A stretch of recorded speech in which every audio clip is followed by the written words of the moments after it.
A judge has just approved an important change to MLS buyer commission structure. What happened and where, and how could this mirror exactly what is in place already on the opposite side of the country? This one is going to be detailed because you need to be informed, so I'll talk fast. Let's put some time on the clock.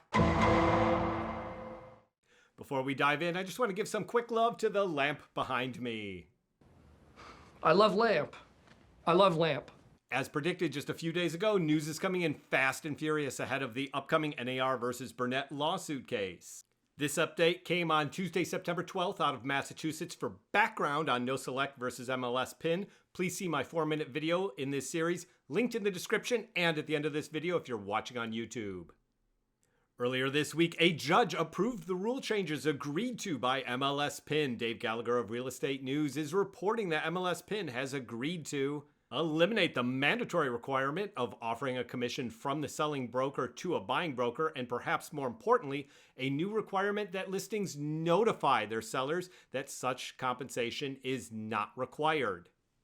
Now, this does not go so far as to prevent a seller from offering a commission to a buying agent. Sellers and listing brokers will still be able to offer a commission to a buying agent in an effort to attract the most buyers. But it does necessitate that a listing agent now take the additional step to disclose to the seller at the time of taking the listing that a commission to a buying agent is now optional.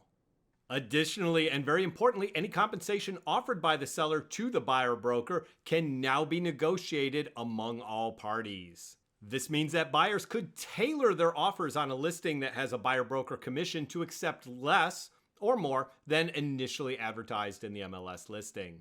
So what does this mean? Well, the agreement was just approved on Tuesday, so while I'm sure changes at MLS PIN are happening fervently behind the scenes, exact details of what they intend to do are not available yet.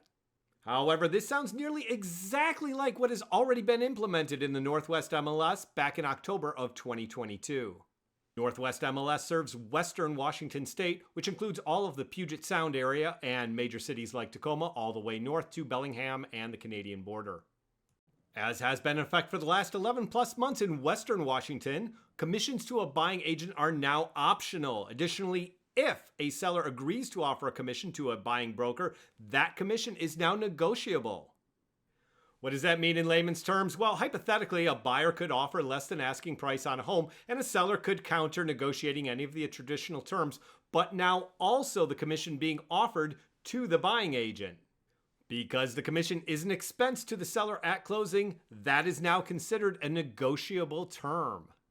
The total commission is no longer negotiated solely between the seller and the selling broker. This is because the buying commission is no longer considered as shared between the selling broker and the buying broker, but instead paid directly from the seller to the buying broker. Now, I'm an associate broker in the state of Arizona, and I do not practice real estate in the state of Washington. So for more details on how the 2022 rule changes within the Northwest MLS work, I would encourage you to contact Northwest MLS directly, or alternatively, a broker who serves the Seattle area, for example. With that disclosure out of the way, it sounds a lot like MLS PIN in Massachusetts has agreed to restructure its buyer commission offerings to mirror that of Northwest MLS. Again, no formal changes at MLS PIN have been announced yet because this just came down on Tuesday, but it seems like that's the direction the winds are blowing in. What could this mean for the rest of the U.S.? Well, that's now 2 major metropolitan areas in Boston and Seattle that have restructured the traditional commissions offered supporting buyer agency in residential real estate, one on each coast. And let's not forget that last week on Tuesday, September 5th, Anywhere Real Estate agreed to change its practices as part of its $83 million settlement. Anywhere Real Estate is, of course, a franchisor of brokerages nationwide and has franchises in both Boston and Seattle. So brokerages like Century 21 have already adopted the rule changes back in 2022 in Western Washington State, will have to adopt the new rule changes in Massachusetts, and last week agreed to change their practices on a nationwide basis as part of their settlement. There's a lot of dots now starting to line up here in very much the same way. And if I'm a betting man, the settlement we'll see from the National Association of Realtors in the upcoming Burnett and Moehrl cases will mirror these changes that have already happened in Washington in 2022 and are now happening in Massachusetts.